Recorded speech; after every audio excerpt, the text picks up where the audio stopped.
February 1st, 2021. This dance video went viral across the world. An aerobics teacher recording herself live on the streets of Naypyidaw, the capital of Myanmar. But she was completely unaware of what was unfolding right behind her. A swarm of black military vehicles approaching a security checkpoint on the wide road leading to Myanmar's Assembly of the Union complex. The next moment, Myanmar's powerful military seized power and declared a state of emergency. The country's de facto leader and Nobel Peace Laureate Aung San Suu Kyi, along with other senior members of her Democracy Party, are put under house arrest. The man leading that convoy 5 years ago was General Min Aung Hlaing, who is now the president of Myanmar.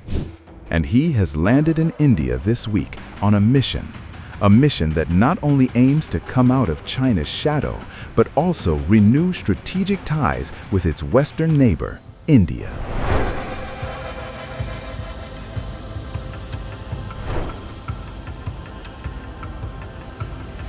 India shares a 1,643-kilometer border with Myanmar. It is India's only land neighbor within ASEAN. For India's Act East policy, Myanmar is the strategic gateway to connect with Southeast Asia. Three things are driving New Delhi's calculus here. First, border security. India's northeastern states, Manipur, Mizoram, Nagaland, sit right along that border. Instability in Myanmar bleeds directly into India's backyard. Insurgent groups have historically used Myanmar's ungoverned spaces as staging grounds. New Delhi needs engagement with whoever controls Naypyidaw, regardless of how they got there. Second, connectivity. India's Kaladan multimodal transit transport project, which connects Kolkata's port to Myanmar's Seatway port and onward through river and road networks into Mizoram, is a flagship infrastructure bet. Its completion depends on a stable, cooperative Myanmar. Third, and most urgently, rare earths. Myanmar is the second largest source of heavy rare earth oxides used in magnets, the kind that power electric vehicles, precision-guided missiles, and semiconductors. In 2023 alone, Myanmar supplied over 41,700 tons of heavy rare earth oxides to China, more than double China's own domestic mining quota for that year. India, which is trying to reduce its dependence on Chinese critical minerals, sees Myanmar's rare earth deposits as both an economic opportunity and a strategic lever. Prime Minister Modi is expected to put rare earth access squarely on the table during these talks. Here is the thing about Min Aung Hlaing's visit to India. He did not choose India despite his closeness to Beijing. He chose India because of it. Since the 2021 coup, China has been Myanmar's primary backer, diplomatically, economically, militarily. Beijing's Belt and Road investments run through Myanmar via the China-Myanmar Economic Corridor, which gives China its most direct access to the Indian Ocean.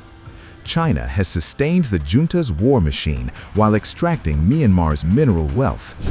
But dependence, especially total dependence, breeds resentment. Analysts say Myanmar's military establishment is acutely aware of how deeply Beijing has embedded itself in the country's economy and security architecture. Choosing India for his first foreign trip as president is Min Aung Hlaing sending a signal to Beijing, to the region, and to himself. He is looking for a counterweight. India understands this. And India is offering something China never really does. A relationship without a debt trap, without a string of strategic ports, without a corridor that ends in Beijing's advantage. But not everyone is celebrating this visit. The National Unity Government, Myanmar's government in exile, made up of ousted civilian leaders and resistance figures, has explicitly urged India not to legitimize Min Aung Hlaing. They call him a terrorist.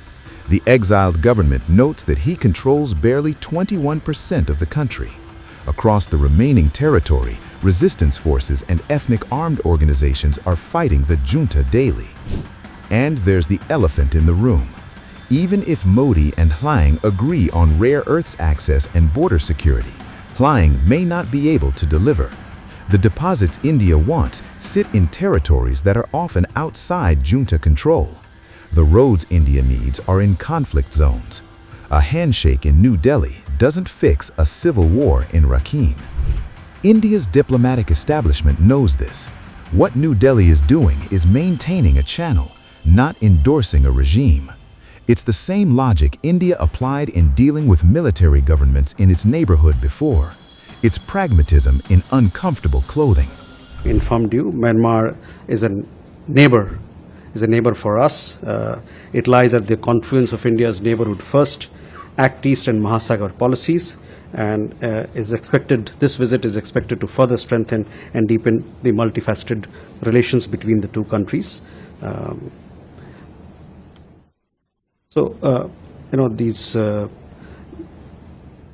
We also said that these talks that we'll have during his official visit, it will also strengthen our historical and civilizational ties.